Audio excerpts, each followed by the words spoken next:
Welcome to this time of reflection, especially on a very powerful topic within our faith, that topic of prayer. Some would put it in a metaphor like prayer is like either a steering wheel you have or a spare tire. And I think it's much more than that. It's not just steering my way through life, or I got something extra just to add, or throw prayer in once in a great while. Prayer is really a call inside myself to have a relationship with God, not just once in a while, but carry that through the day. How can you pray always? How can I do that? Well, I have to set times to pray, where I take time just to be quiet and listen to my heart, and not my head necessarily. And in that process, I can begin to relate to God in ways that I never realized before. So I'm not just steering my life, but and adding maybe an extra something, but it's a way of life. And if we take it seriously, it's how you live. How you live and how you die has a lot to do with your prayer life. Now, to be open to that requires an ability to believe that God is working with you. Pierre de Chardin, a Jesuit and a paleontologist and good theologian, said he uses a metaphor to describe the power of prayer. And he says, picture somebody in their room praying. Let's say they don't necessarily have to kneel, but they're kneeling down.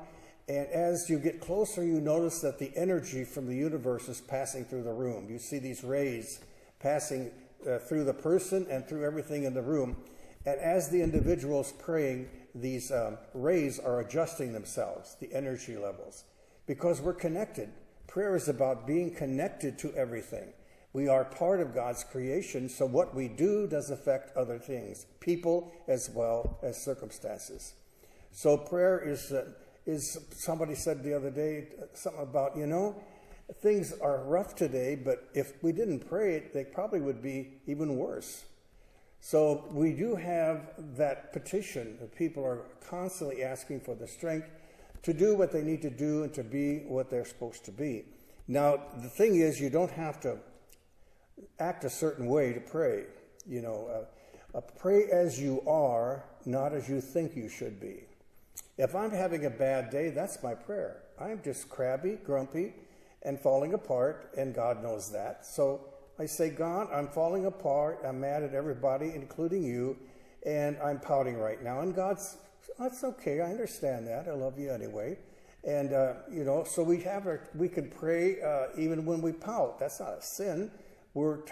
God takes us where we're at. So there's a wonderful word I often use that might describe what's going on with us. The Hebrews, in their ancient writings, talk about ponder. To ponder, we reflect on that. For the Hebrew or the Semite, that didn't mean just to think with your head. It meant, can you carry the tension? What is the tension you're carrying now? That is your prayer. It isn't necessarily words. I'm having a rough day, Lord, and maybe that's all you refer to, but God is walking with you. That's your prayer.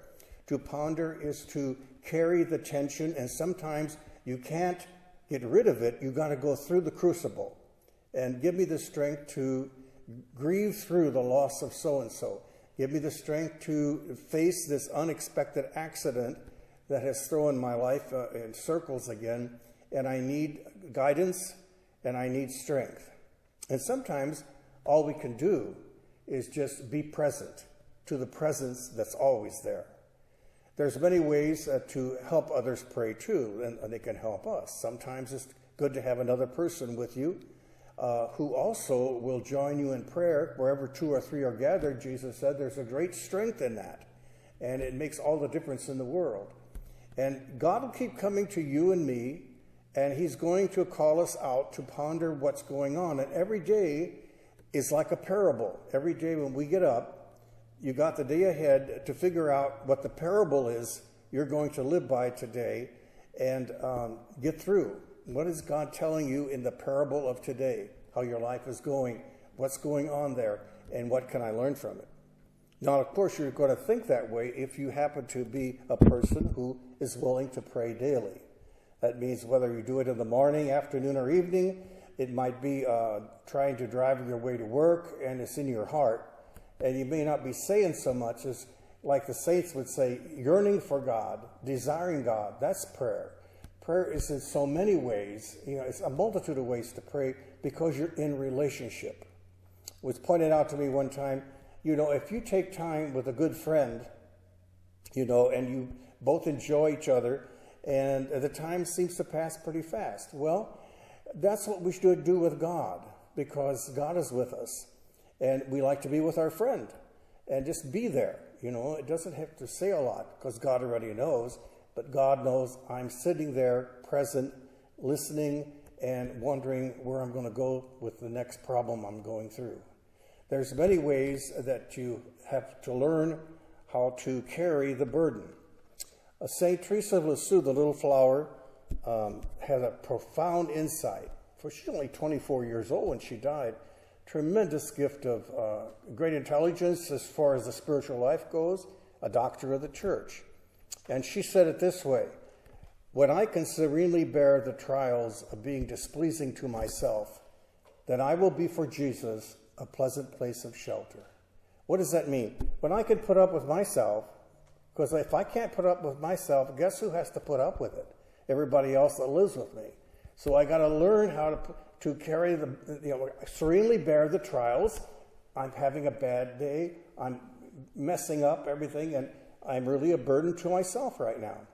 But I will go through that. And if I go through that with prayer and trying to practice love and charity, in spite of that, I grow in great many ways, because it's called courage.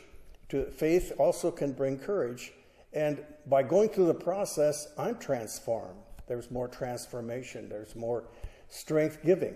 As I said, God comes to you disguised as your life, and if you have a prayer life, you'll see it. You'll see that today's the day that this is going to happen. And if sometimes it's going to happen right out of the blue, you didn't expect it.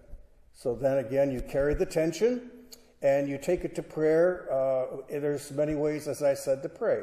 If you want to use the formal prayer, reading a prayer book, that's fine.